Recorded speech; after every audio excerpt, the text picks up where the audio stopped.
Putri Agustina. Kali ini saya akan menjelaskan bab 12, yaitu tentang kepemimpinan sekolah efektif. Nah, dengan dosen pengampu Dr. Muhammad Kristiawan, Magister Pendidikan. Nah, di sini saya akan menjelaskan bagian A, yaitu konsep kepemimpinan. Kepemimpinan merupakan hal yang sangat penting dalam sebuah lembaga pendidikan. Kepemimpinan berasal dari kata dasar pemimpin yang berarti bimbing atau tuntunan. Dari kata pemimpin lahirlah kata kerja memimpin yang artinya membimbing atau menentukan dan benda. Pemimpin yaitu orang yang berfungsi memimpin atau membimbing atau menuntun. Nah, unsur-unsur di dalam pemimpinan adalah sebagai yang pertama yaitu proses memberi arahan, yang kedua memberi motivasi, yang ketiga yaitu mampu untuk menciptakan rasa percaya diri, yang keempat yaitu mempengaruhi dan menggerakkan. Nah, seseorang bisa dikatakan menjadi pemimpin jika ia mengikuti pengikut atau anggota.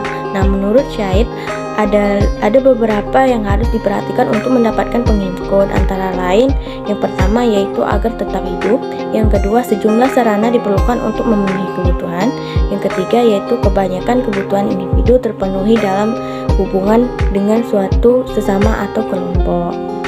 Nah, yang bagian B yaitu faktor yang mempengaruhi perilaku kepemimpinan. Nah, menurut Asmendri 2012, perilaku seorang pemimpin dalam melaksanakan tugas dipengaruhi oleh beberapa faktor yang dikelompokkan, yaitu sebagai berikut. Yang pertama yaitu faktor internal, merupakan faktor yang berasal dari pemimpin itu sendiri. Nah, yang kedua yaitu faktor yang berasal dari kelompok yang dipimpin.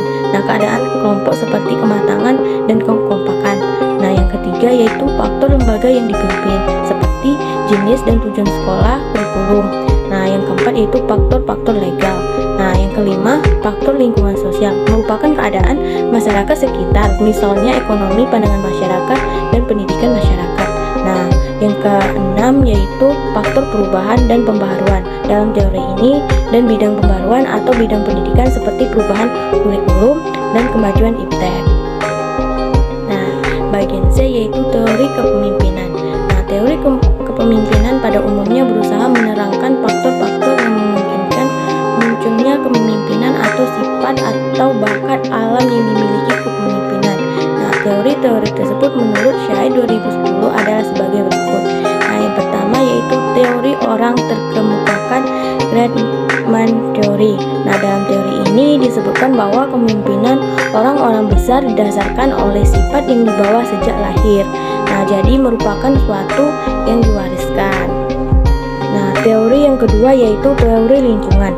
Dalam teori ini dikatakan bahwa munculnya pemimpin itu merupakan hasil dari sebuah proses waktu, tempat, dan situasi atau kondisi. Nah, yang ketiga yaitu teori pribadi dan situasi. Teori ini pada dasarnya mengakui bahwa kepemimpinan merupakan gabungan dari 3 faktor. Nah, yang pertama yaitu faktor perangaian atau sifat pribadi pemimpin. Nah, yang kedua yaitu sifat dari kelompok dan anggota. Nah, yang ketiga yaitu faktor dari kejadian atau masalah-masalah yang dihadapi kelompok. Nah, selanjutnya yaitu teori yang keempat yaitu teori interaksi dan harapan. Nah, teori ini mempunyai 3 variabel, yaitu yang pertama aktivitas, yang kedua interaksi, dan yang ketiga yaitu sentimen atau harapan. Nah, teori yang kelima yaitu teori humanistik. Teori ini melihat manusia adalah motivated organisme yang memiliki struktur dan sistem kontrol tertentu. Nah, di antaranya tokohnya adalah Ricoeur. Ia menyatakan bahwa kepemimpinan merupakan suatu proses yang saling berhubungan di mana seorang pemimpin harus memperhitungkan harapan-harapan dan nilai-nilai dan keterampilan individual dari mereka yang melibatkan dalam interaksi. Nah, yang selanjutnya yaitu bagian D yaitu syarat dan prinsip kepemimpinan pendidikan. Asmendri mengungkapkan syarat dan proses seorang pemimpin pendidikan adalah sebagai berikut. Yang pertama yaitu seorang pemimpin harus memiliki kepribadian yang terpuji, antara lain periang, ramah, dan memiliki kepekaan sosial yang tinggi. Nah, yang kedua yaitu paham dan menguasai tujuan yang hendak dicapai dan mampu mengkomunikasikan kepada bawahan dan stakeholder. Nah, yang ketiga yaitu memiliki wawasan yang luas di bidang tugasnya dan bidang-bidang lain yang relevan. Nah, Nah, yang terakhir yaitu yang keempat, berpegang pada prinsip-prinsip umum kependidikan yang meliputi konstruktif, kooperatif, kreatif, partisipasif, pendelegasian yang baik, profesional. Nah, memahami dan menerapkan prinsip kepemimpinan Pancasila yang dikembangkan Ki Hajar Dewantara. Nah, selain adanya syarat bagi seorang pemimpin yang baik, ada beberapa aspek personil yang penting dimiliki seorang pemimpin. Nah, dalam kepemimpinan pendidik, yaitu yang pertama memiliki kemampuan yang lebih tinggi daripada orang-orang dipimpinnya dalam bidang pendidikan.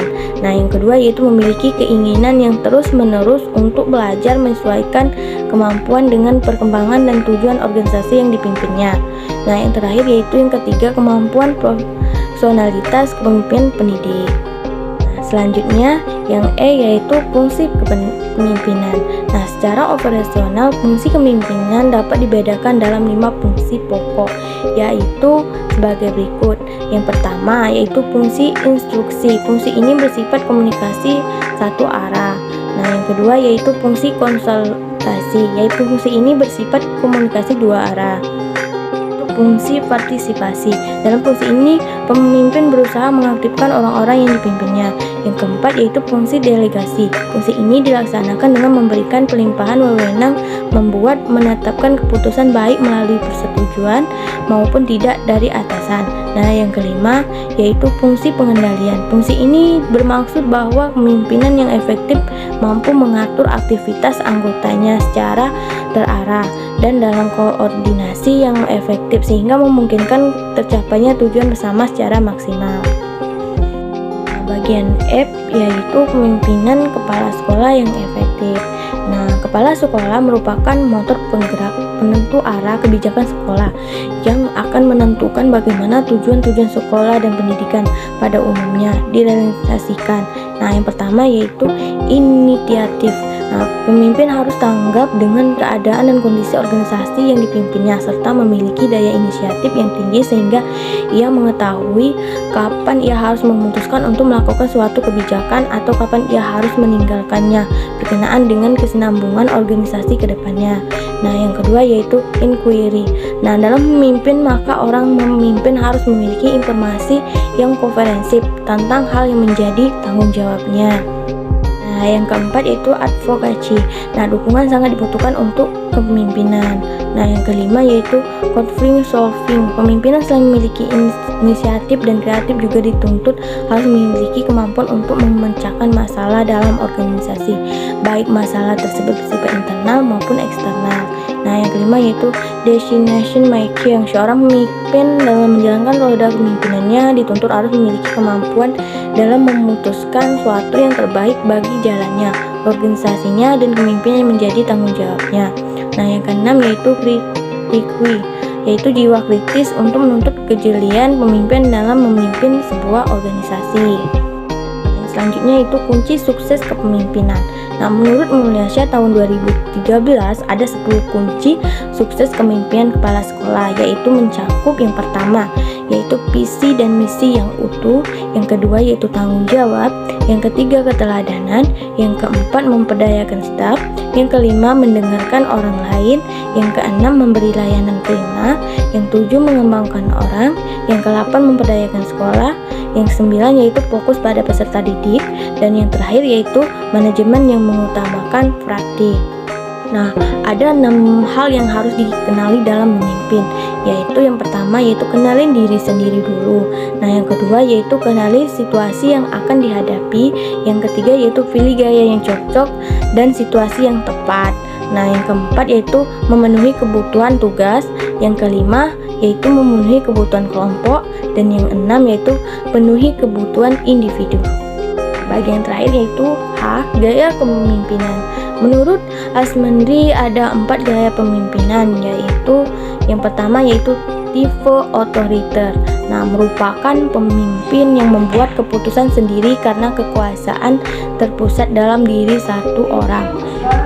Ia memikul tanggung jawab dan wewenang penuh. Gaya kepemimpinan ini berdasarkan pada pendirian bahwa segala aktivitas dalam organisasi akan dapat berjalan lancar dan berhasil mencapai tujuan apabila semua diputuskan oleh pemimpin.